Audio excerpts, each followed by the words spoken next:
આજે ભારતીય જનતા પાર્ટી દ્વારા જાહેર મહાસભાનું આયોજન કરવામાં આવ્યું છે અહીંયા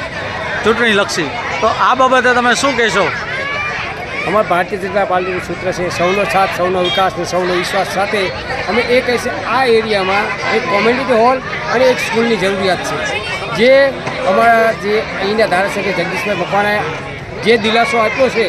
કે એક સ્કૂલ અને કોમ્યુનિટી હોલ અમે બનાવી આપીશું, તો ભાજપ સરકાર બનાવી આપશે તેવો સંપૂર્ણ વિશ્વાસ સાથે અમે કહીએ છીએ અને અમારી પેનલના 4 ઉમેદવાર ભવ્ય વિજય થશે તેવી અમે ખાતરી આપીએ છીએ. વંદે માતરમ, વંદે માતરમ, વંદે માતરમ, ભારત માતા કી જય, ભારત માતા કી જય, ભારત માતા કી જય.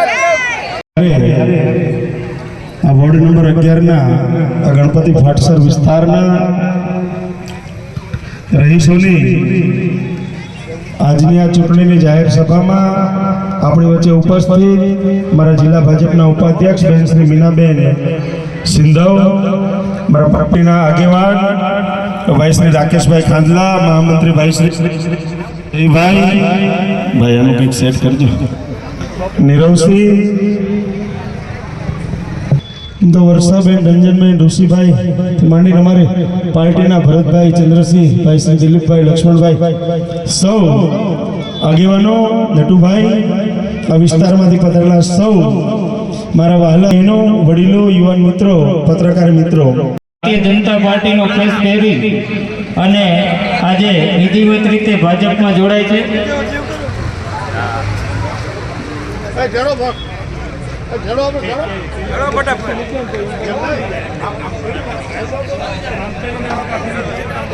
આજે અહીંયા વોર્ડ નંબર 11ના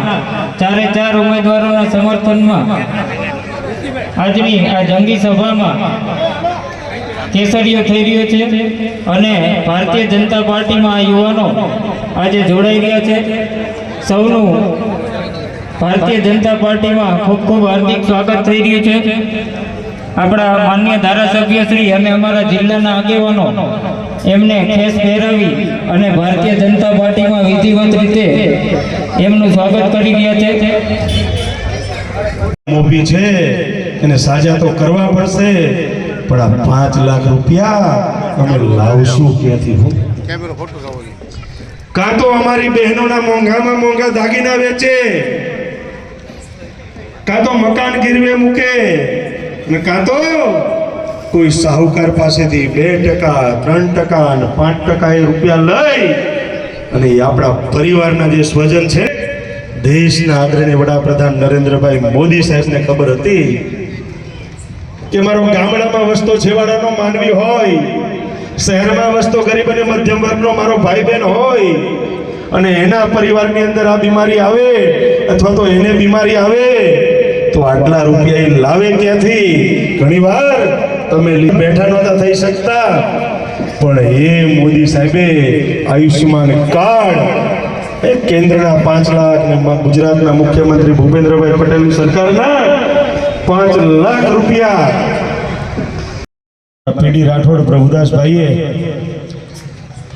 જે વિસ્તારમાં વાવ્યું છે, જે વિકાસના કામો કર્યા છે, એ છેલ્લા તમે 2-3 વર્ષની અંદર આ ફાટસર વિસ્તારના રસ્તાઓ જુઓ અને જે કંઈ બાકી છે એ અમે આગામી 1-2 વર્ષમાં 100% ફાટસર વિસ્તારમાં, ચાહે પીવાના પાણીનો પ્રશ્ન હશે, રસ્તાનો પ્રશ્ન હશે, ભૂગર્ભ ગટરનો પ્રશ્ન હશે કે સ્ટ્રીટ લાઇટનો પ્રશ્ન હશે કે બીજી કઈ સુવિધાઓની તમારે જરૂરિયાત હશે તો એમ કરવા તત્પર છીએ. અમારા 4 ઉમેદવારો ઉત્સાહી છે. કદાચ કે તમારી પાસે આ બાજુ સરકારી જમીન હશે અને વિસ્તારમાં તમારે કોમ્યુનિટી હોલ, ટાઉન હોલ બનાવવાનો હશે ને તો તમે કહેશો તો અમે આ 5 વર્ષ દરમિયાન પૂરો કરી દઈશું, બનાવી દઈશું. આ વિસ્તારમાં કંઈક નાનું મોટું આયોજન કરવું હોય ને તો પણ થઈ શકે, પણ મારી શરત એટલી છે જમીન તમે બતાવજો, જમીન બતાવશો એટલે સરકારમાંથી લઈ આવવાની જવાબદારી મારી ને ટાઉન હોલ બનાવવાની અમારી ટીમ સાથેની સંપૂર્ણ જવાબદારી અમારા બધાની રહેશે. ભાઈઓ, ચૂંટણી હોય